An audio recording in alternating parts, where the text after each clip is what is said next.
The rain hammered down like bullets as Cairo sprinted through the narrow alleys, his sneakers splashing through puddles that reflected the neon signs above.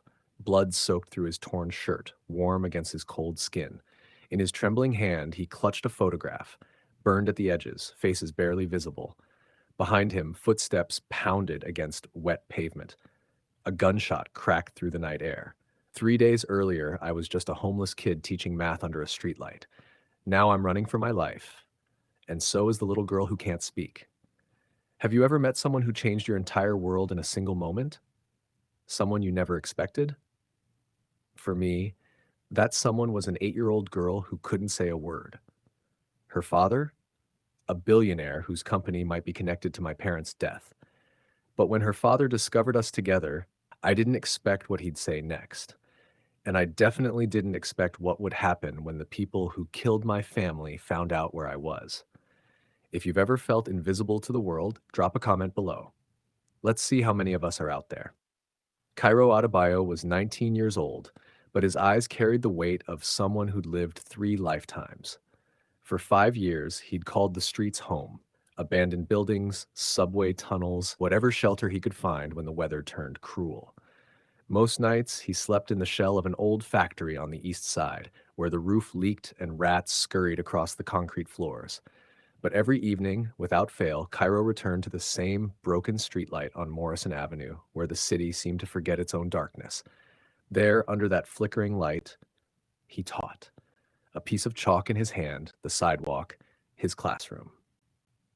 Neighborhood kids would gather in a semicircle, some as young as 5, others teenagers who should have been in school but weren't.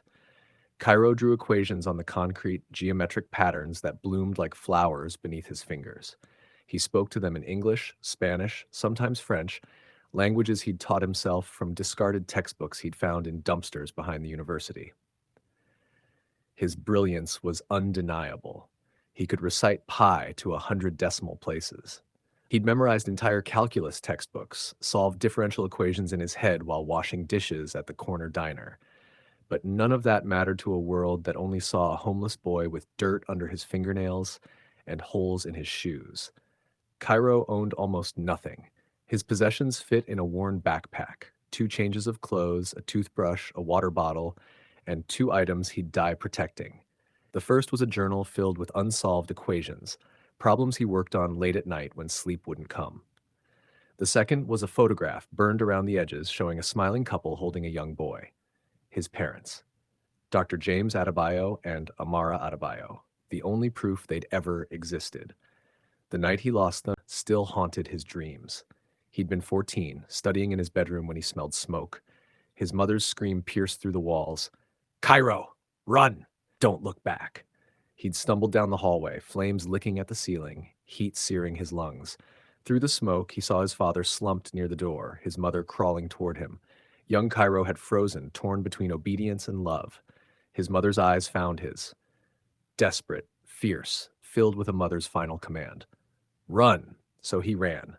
He ran while his home became an inferno. He ran while neighbors gathered outside, faces illuminated by orange flames. He ran while sirens wailed in the distance, arriving too late to save anyone. The fire department ruled it an electrical fault. Case closed. Family dead. Boy orphaned. The system tried to place him in foster care, but Cairo disappeared into the streets instead. He couldn't trust anyone, because deep down, even at 14, he knew the fire wasn't an accident. Now, 5 years later, Cairo survived by working odd jobs, dishwashing at Maria's diner, hauling construction debris, delivering packages for cash under the table. He worked with his hands during the day and fed his mind at night. His philosophy was simple, born from bitter experience. Numbers don't lie. People do. Numbers were pure, equations balanced. Mathematical truths existed independent of human cruelty or deception. When everything else in his life had burned to ash, numbers remained constant. They were his anchor, his sanity, his reason to keep breathing. Across the city, in a penthouse that touched the clouds, Damian Cole stood at floor-to-ceiling windows overlooking a kingdom of steel and glass.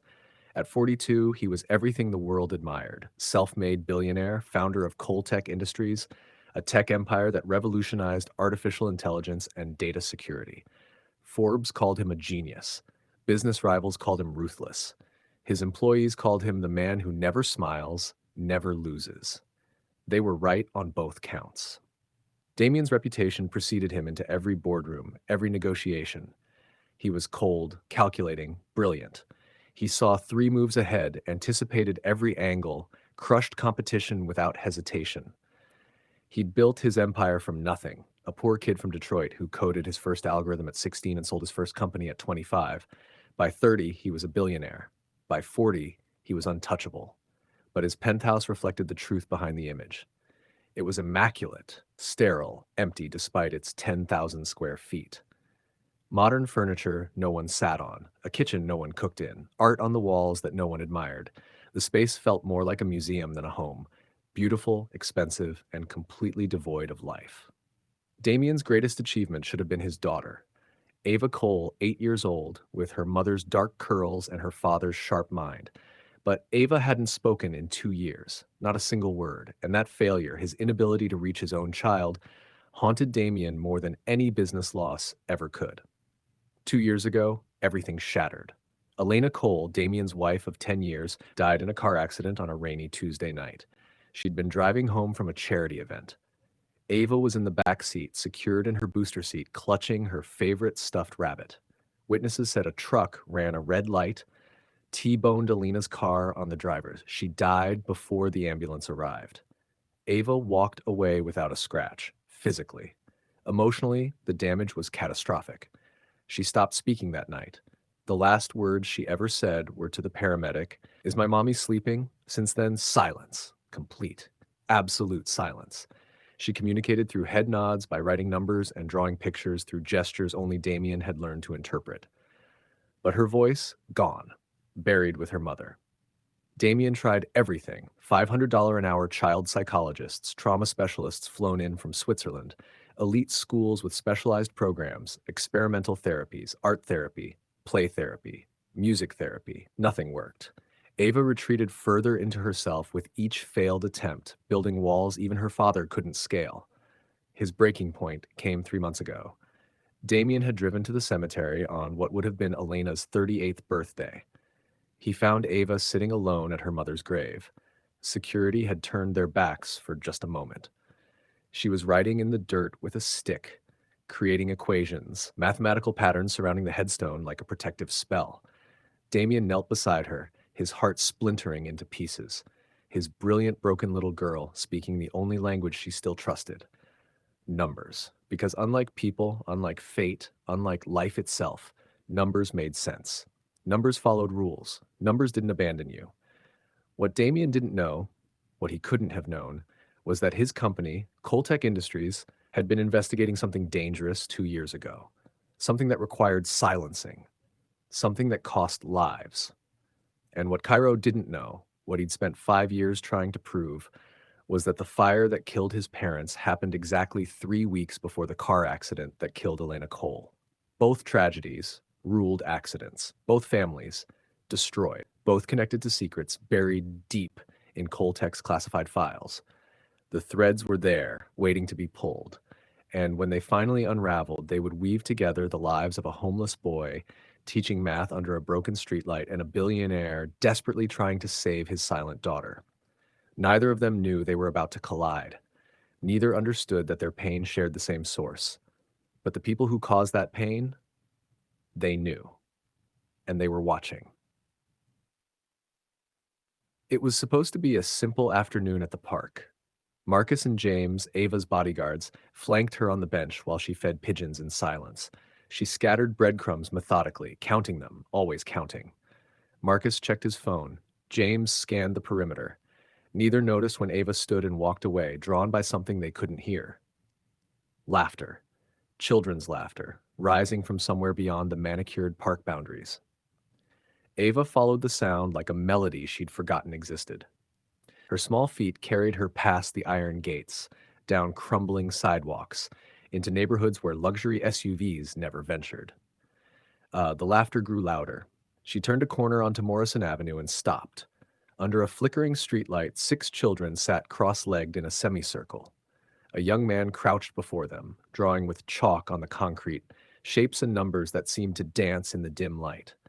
His clothes were worn, his sneakers held together with duct tape, but his voice was gentle, patient, alive. Now, if we take this triangle and flip it, Cairo was saying, his chalk scratching against pavement, what do we get? A little girl shouted, a diamond. Close. It's called a rhombus. See how the sides. He paused mid-sentence.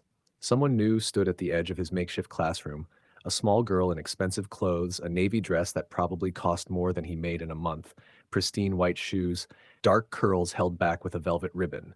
She clutched a stuffed rabbit against her chest, and her eyes, they looked lost, haunted, like she was searching for something she couldn't name. Cairo straightened slowly, careful not to startle her. Hey there, are you lost? Ava didn't respond, didn't move, just stared at the equations on the ground. He didn't push. Something in her silence felt familiar, like recognizing your own reflection in a stranger's eyes. Okay, well, you're welcome to stay if you want. He turned back to his students.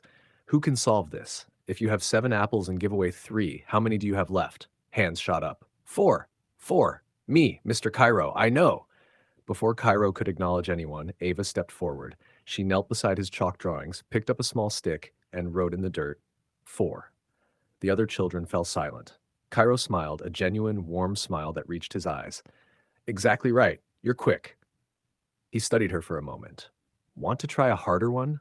For the first time in 2 years, Ava nodded.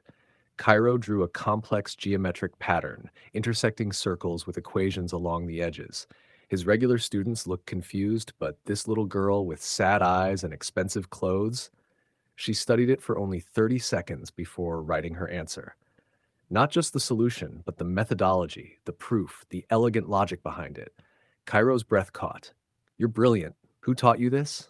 Ava hesitated, then wrote slowly. My mom. Before. Before. That single word carried the weight of a world that no longer existed. Cairo's heart cracked open. He knelt to her level, his voice soft. I lost my parents too. Math was the only thing that made sense after, when nothing else did. Ava looked up at him, really looked like she was seeing him for the first time, like she was seeing anyone for the first time in a long while. She wrote, Me too. And then something miraculous happened. Her lips curved upward, just slightly, just barely. But it was real, genuine, a smile breaking through 2 years of silence like sunrise through storm clouds. Miss Ava? Miss Ava! The moment shattered. Marcus and James came running, their faces pale with panic and relief. Miss Ava, oh God, your father will. We've been searching everywhere. Cairo stood immediately, positioning himself between the bodyguards and Ava. She's safe. She was just learning. You don't understand, Marcus said, reaching for Ava. Her father, but Ava grabbed Cairo's hand and wouldn't let go. She shook her head violently, her message clear. No, not leaving. James was already on his phone. Sir, we found her. There's a situation, a homeless boy. She won't leave him. Cairo's stomach twisted. This was bad, very bad. But Ava's small hand in his felt like trust he couldn't betray. As the bodyguards ushered Ava toward their vehicle, with her looking back at Cairo the entire way, he noticed something that made his blood run cold. Across the street, partially hidden in shadow, a black SUV idled with its lights off. In the driver's seat, a man with a scar running down his left cheek raised a camera. The flash went off once, twice, photographing them. Cairo's lungs forgot how to work. They found me. After 5 years of hiding, of moving, of being invisible, they found me. And now they'd seen him with a little girl, a rich little girl, a vulnerable target. What had he done? Damien received the call at 4:47 p.m. during a board meeting. Sir, we have a situation with Ava. 20 minutes later, his motorcade tore through the city streets toward Morrison Avenue. His jaw was clenched so tight it ached. Some homeless boy had gotten close to his daughter, had touched her, spoken to her.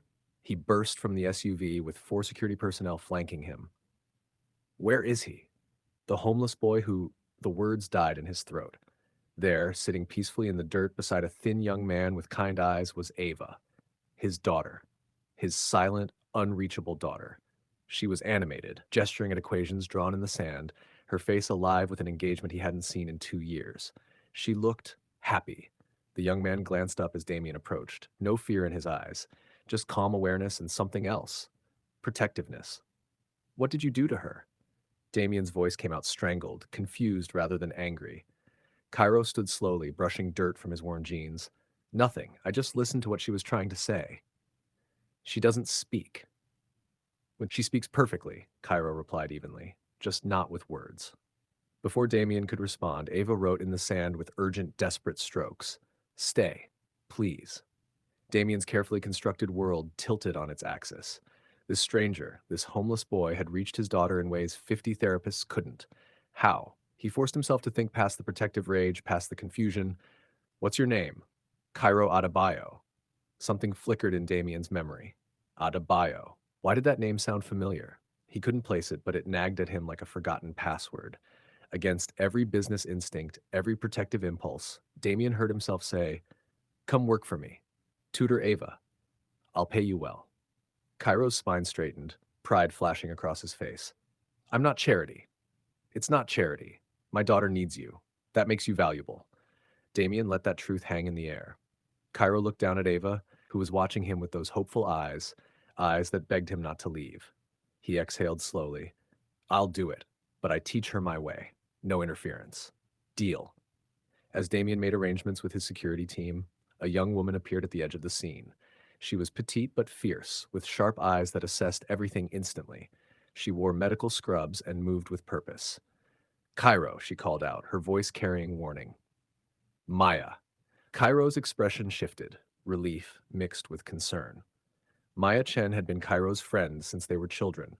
She'd been there the night of the fire, had helped him survive the streets, had protected his secrets like they were her own. She worked at a free clinic 6 blocks away, stitching up the wounded and forgotten. She pulled Cairo aside, her voice low and urgent. "You're walking into a lion's den, Cairo. You know who this man is." "I don't have a choice.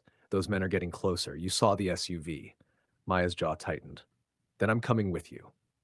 When Maya showed up uninvited at Damien's penthouse that evening, having somehow bypassed security by claiming to be Cairo's medical supervisor, Damien met her in the foyer.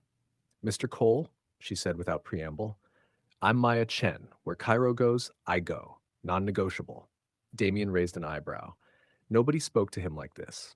Nobody made demands in his own home. And why would I allow that? Because Cairo has health issues you don't know about. Lingering effects from malnutrition, old injuries that never healed properly. He needs monitoring. It was partially true. And because I'm a registered nurse who can help with Ava's care. Their eyes locked. Maya didn't flinch, didn't look away. Damien felt something stir in his chest. Surprise, intrigue, something he hadn't felt since Elena died. This woman challenged him without fear. Stood her ground, saw him as just a man, not a titan. Fine. Guest house has 2 bedrooms. That night, after Cairo moved his meager possessions into the guest house, someone broke into his old hideout at the abandoned factory. Spray painted on the wall in red, "We know where you are." The next morning, Maya arrived at the penthouse, her face ashen. "My clinic was ransacked last night. They only took one thing. Cairo's old medical records from when he was 14, after the fire, changed." And that same morning, when Damien left for work, he noticed it immediately. A black SUV with tinted windows parked across the street from his estate, not moving, just watching, waiting. Who do you think is after Cairo? Drop your theories below. Wildest guess gets pinned. 3 weeks transformed everything. Ava bloomed under Cairo's patient teaching like a flower finally receiving sunlight. She started writing complete sentences in her notebook, short at first, then longer, more complex. "I like when we solve problems together." Today was a good day. Cairo makes math fun like Mom did. And then one afternoon while working on fractions, she whispered. Actually whispered. Just one word. Yes. Cairo's eyes had filled with tears. He'd squeezed her hand gently, not making a big deal of it, knowing that pressure might make her retreat. Damien watched them from his office window overlooking the garden. His daughter, truly his daughter again, was returning to life. The way she leaned toward Cairo when confused, the way she smiled at his terrible math jokes, the way she looked peaceful for the first time since Elena died. Something shifted in Damien's chest, a wall crumbling that he'd built around his heart. Maya had become a fixture in their home too. She volunteered to help with Ava's care, stayed for dinners that gradually became less formal and more like family meals. Damien found himself watching her, the way she challenged his assumptions, called him out when he was being stubborn, made him laugh with her sharp wit. They'd talk late into the night after Ava fell asleep, conversations flowing easily about everything and nothing. He was falling for her. Terrifyingly, wonderfully falling. But something gnawed at him. Adebayo. That name haunted his thoughts during board meetings, kept him awake at night. Where had he heard it before? At 2 a.m. on a Tuesday, Damien sat in his private office, accessing Coltech's classified archives. He'd been searching for hours, pulling files from 2 years ago, cross-referencing names, and then he found it. A folder marked Adebayo Investigation, Classified, Terminated. His hands shook as he opened it. Dr. James Adebayo, Senior Research Scientist, status, deceased. The file detailed everything. James had discovered that Damien's business partner, Victor Harlow, was using Coltech resources to develop illegal weapons technology, AI-guided systems being sold to the highest bidder, including terrorist organizations. James had compiled evidence, prepared to go public. Before he could, his house burned down. Electrical fire. Accidental. Case closed. Except it wasn't accidental. The file contained an email from Victor to someone named Marcus. The Adebayo situation has been handled. No loose ends. Damien's blood turned to ice. Victor had ordered a murder, a family destroyed, and Damien had never known, never questioned, never dug deeper into why a whistleblower conveniently died right before exposing corporate crimes. He'd profited from that death, built his empire higher while a 14-year-old boy became an orphan. Dawn was breaking when Damien found Cairo in the garden, teaching Ava about prime numbers. He walked toward them slowly, the file folder heavy in his hands. Ava, sweetheart, Damien's voice was strained. Can you give us a minute? Ava looked between them, sensing tension, but nodded and went inside. Damien faced Cairo. Your father, he worked for me. Cairo went completely rigid. His jaw clenched, every muscle in his body coiled tight. I found the file, the investigation, the fire. Damien's voice cracked. I didn't know. I swear to God, I didn't know. I know. Cairo's voice was flat, emotionless. You knew? This whole time? Cairo finally looked at him and his eyes were arctic. I've known since I was 14. Your company killed my parents. I didn't, but you profited from it. Cairo's words cut like surgical blades. Your partner covered it up. You never questioned why a whistleblower suddenly died. You never investigated. You just kept building your empire on top of their graves. Why didn't you tell me? Because I needed to get close enough to find proof. Cairo's voice shook with suppressed rage. To destroy the people who destroyed my family. I've been documenting everything. Your company files, your communications, your financial records. Once I had enough evidence, I was going to expose all of it. Damien felt his world crumbling. So Ava, she was just a tool to you? Cairo's face broke, the cold mask shattering. No, she was never... I didn't expect to care about her, about any of you. I didn't expect her to become... He couldn't finish. Cairo, what did you do? Maya's voice came from the doorway. She'd heard everything. Before anyone could respond, glass exploded inward. Gunfire ripped through the morning air. Men in tactical gear poured through breached doors and shattered windows. Ava screamed, actually screamed, one word that pierced through the chaos. Cairo! Her first word in 2 years, and it might be her last. Cairo moved on pure instinct. He grabbed Ava, shielding her body with his own as bullets tore through furniture and walls. Damien was there instantly, Maya right behind him. This way. Damien shouted, leading them through a hidden door behind a bookshelf. They ran through concealed passages Damien had installed years ago, paranoid security measures that were now saving their lives. Behind them, footsteps pounded, voices shouted commands. They burst into a reinforced panic room, and Damien slammed the steel door shut, engaging locks that could withstand explosives. Silence, heavy, ringing silence after the chaos. Ava trembled in Cairo's arms, her small body shaking violently. She whispered, voice hoarse from disuse, scared. Cairo held her tighter, his own fear coursing through him. I know, me too. But we're together, okay? I've got you. Damien turned to Cairo, his face hard but not angry. I know you hate me. I know you want revenge, but right now, like they want my daughter. We need each other. Why should I trust you? Cairo's voice was raw, because I'm going to help you finish what your father started. We take down Victor together. Maya, catching her breath, asked the question they were all thinking. How? He has resources, connections, and army. Damien's smile was cold, dangerous, the expression of a man who'd built an empire through ruthless intelligence. So do I. And I know every dirty secret in his empire, every offshore account, every illegal deal, every skeleton in every closet. Cairo studied him for a long moment, then reached into his jacket and pulled out a small, encrypted drive. My father left me something, evidence he compiled before he died. But it's password protected.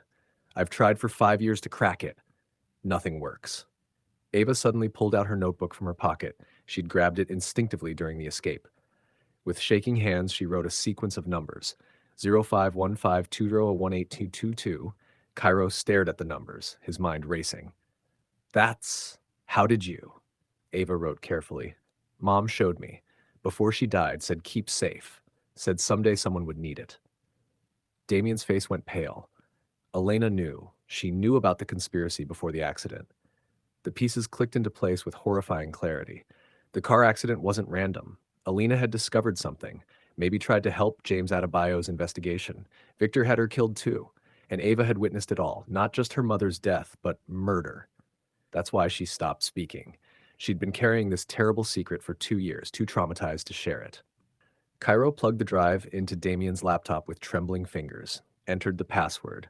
The screen flickered, then files began populating, hundreds of documents, recordings, photographs, evidence of illegal weapons sales, money laundering, bribery, murder for hire, everything needed to bring down Victor Harlow's criminal empire. Your father was brilliant, Damien said quietly, scanning the files. He documented everything. Cairo's eyes filled with tears he'd held back for 5 years. I wanted to hate you forever, but you're not your company. You're not him. And you're not alone anymore, Damien replied. Maya moved to Cairo's side, took his hand. So what's the plan? Damien's expression hardened with purpose. We go public, all of it. Every crime, every murder, every dirty secret, and we make sure Victor can never hurt another family. Outside the panic room, Victor's men searched. But inside, 4 people who'd been broken by the same evil were becoming something stronger. A family forged in fire, united by loss, ready to fight back. Do you think Damien will really help Cairo get justice? Comment justice if you believe in him.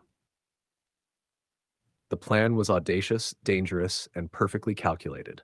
3 days after the attack, Damien reached out to Victor Harlow with a simple message. We need to talk. Privately, Coltec headquarters, tomorrow at noon. Victor agreed immediately, probably expecting Damien to offer a deal, hush money, some way to contain the damage. He had no idea that Damien had spent those 3 days coordinating with federal prosecutors, arranging for undercover journalists to be positioned throughout the building and setting up live streaming equipment hidden in every corner of the conference room.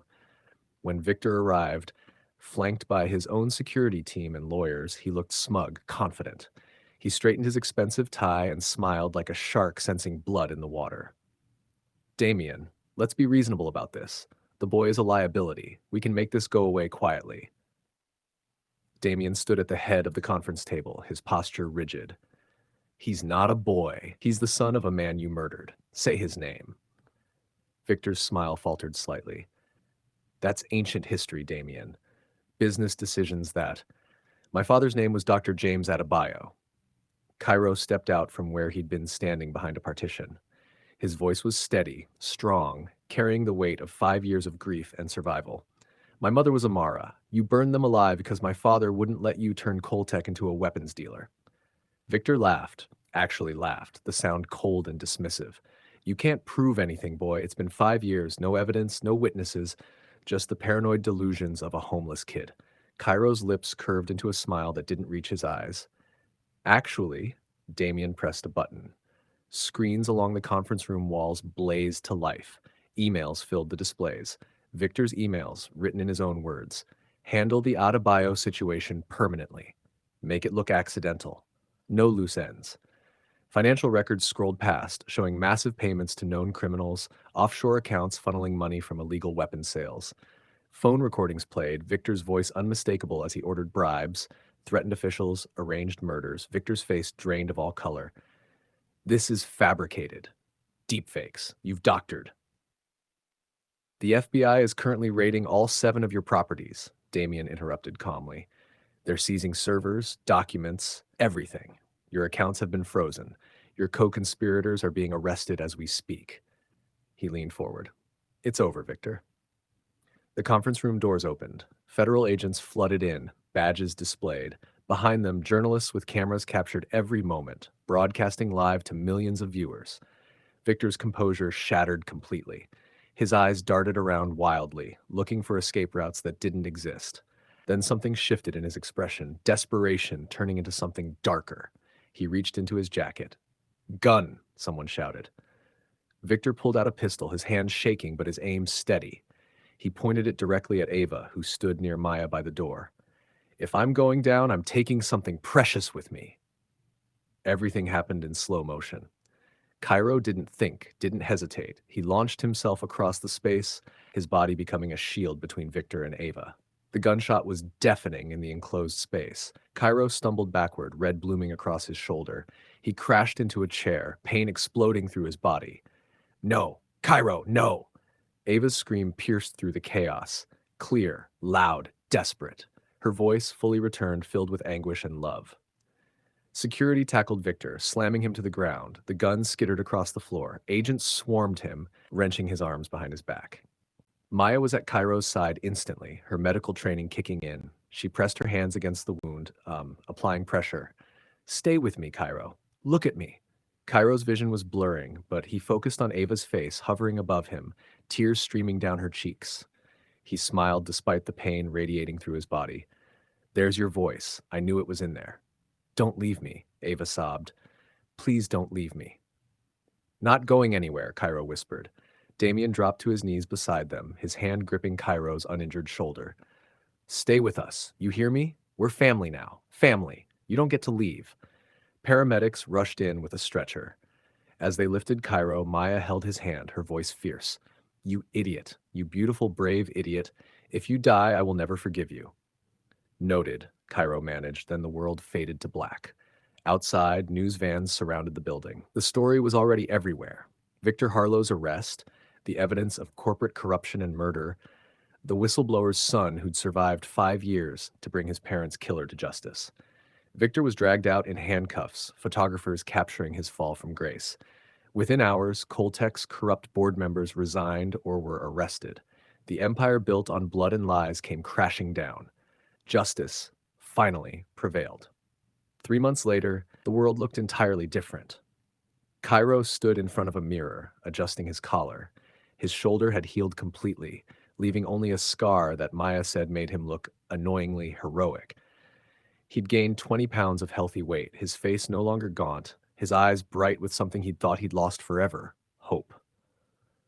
The guest house had become his permanent home, though guest felt like the wrong word now. It was just home. His room was filled with textbooks. MIT had offered him a full scholarship that Damien enthusiastically funded, along with everything else Cairo could possibly need. But despite the acceptance letter sitting proudly on his desk, Cairo had deferred enrollment by a year. He had something more important to do first. Every Saturday, he returned to Morrison Avenue, but instead of a broken streetlight and concrete classroom, there now stood the Adebayo Cole Learning Center, a beautiful 3-story building with bright windows, computer labs, a library, and real classrooms. Hundreds of neighborhood kids attended free tutoring sessions, music classes, art workshops, coding camps, everything Cairo had dreamed of providing, but never had the resources to accomplish. Today was the grand opening. Inside the Cole estate, Ava practiced her speech in front of the mirror. She spoke clearly now, confidently, her voice melodic and strong. She talked about her mother often, sharing memories without the crippling grief that once silenced her. She'd learned that remembering didn't mean staying trapped in pain. It meant keeping love alive. "Cairo," she called out, running to find him in the guest house. "Are you ready? We're going to be late." He turned and smiled at his little sister, because that's what she was now, officially and in every way that mattered. "Can't be late to my own event." "Our event," Ava corrected. She'd insisted on being part of the planning, had designed the logo herself, a geometric pattern incorporating both mathematics and art. In the main house, Maya adjusted her dress, a simple but elegant navy blue that made Damien unable to stop staring. She'd moved into the penthouse 2 months ago, and their relationship had blossomed into something neither expected but both desperately needed. She challenged him daily, called him out when his billionaire ego inflated, made him laugh at himself. He funded her clinic, then built an entire network of free healthcare centers across the city. Together, they were changing lives. "You look beautiful," Damien said, coming up behind her. "You look nervous," Maya countered, turning to face him. "It's just a ribbon cutting." "It's not that." He reached into his pocket, pulled out a small velvet box. Maya's breath caught. "I know it's fast," Damien started, then stopped. "Actually, no, I don't care if it's fast. Life is short and unpredictable and precious. Maya Chen, you walked into my life and made me remember what it feels like to actually live. Will you marry me?" Maya didn't hesitate. "Yes, absolutely yes." Ava, who'd been eavesdropping from the doorway, squealed with joy. "Maya will be my new mom?" Maya knelt down, tears streaming down her face. "If you'll have me. Always," Ava whispered, throwing her arms around her. Later that afternoon, the ribbon-cutting ceremony drew massive crowds. Local news crews, community members, politicians, and former students, everyone wanted to witness this moment. The building gleamed in the sunlight, its entrance featuring a bronze plaque that read, "The Adebayo Cole Learning Center," in memory of Dr. James and Amara Adebayo, who believed knowledge is freedom. Cairo stood at the podium, looking out at hundreds of faces. He saw his former students from the street, now cleaned up and hopeful. He saw Damien standing with Maya and Ava, his new family. He saw reporters documenting this moment, a homeless boy who became a symbol of resilience and justice. "5 years ago," Cairo began, his voice steady, "I lost everything. My parents, my home, my sense of safety. I survived by teaching math under a broken streetlight because it was the only thing that still made sense. But today," he gestured to the building behind him, "today we open a place where knowledge isn't just survival, it's empowerment, where every child, regardless of their circumstances, can learn, grow, and dream." As he cut the ribbon, children poured into the center, their laughter and excitement filling the space. Cairo felt Damien's hand on his shoulder. "Your parents would be proud," Damien said quietly. "They are," Cairo replied, "and so am I, of all of us." That evening, back at the estate, Damien gathered them in his office for one final piece of business. He slid papers across his desk toward Cairo. "Official adoption papers. You're not just living here anymore. You're my son. Legally, permanently, irrevocably." Cairo's hands shook as he picked up the documents. "I've been alone for so long." "Never again," Damien said fiercely. "You're a Cole now. Your family." Cairo broke down, years of loneliness and pain finally releasing. Damien embraced him, two broken men who'd found healing in each other. From the doorway, Ava watched with Maya, both crying happy tears. They were family, chosen, fought for, earned through fire and pain and love. And they were finally truly home. People always ask me how I survived being homeless for 5 years, how I kept going when I lost everything, my parents, my home, my entire world burned to ash before I was old enough to understand why evil exists. The truth, I didn't survive because I was strong. I survived because I refused to let hate consume me. That would have been easy. Hating the world, hating the people who took everything from me, hating every person who walked past me on the street like I was invisible. Hate is seductive. It fills the empty spaces inside you, gives you purpose when you have nothing else. But hate is also a prison, and I'd already lost my freedom once. I wasn't going to give it away again. My parents taught me something before they died, something I didn't fully understand until years later. They taught me that knowledge is the one thing no one can ever take from you. Not poverty, not tragedy, not even death. When I had nothing, no roof, no food, no future, I still had the equations my father taught me, the stories my mother read to me, the understanding that my mind was mine alone. So I taught, under that broken streetlight, to kids who had even less than I did. I shared the only wealth I possessed. And in giving it away, I found that it multiplied. Knowledge doesn't diminish when you share it, it grows. I learned that family isn't just blood, it's the people who choose you when they don't have to, who fight for you when you can't fight for yourself, who see you when you're invisible to everyone else. Fill this space with hope and gratitude. Let's remind each other that good people still exist. Hit that like button if you believe everyone deserves a second chance, because Cairo got one, Ava got one, Damien got one, Maya got one, and maybe you need one too. Or maybe you need to be one for someone else. That like button isn't just engagement, it's a declaration that you believe in redemption, in second chances, in the power of choosing love over hate. Subscribe to this channel because I share stories like this every single week.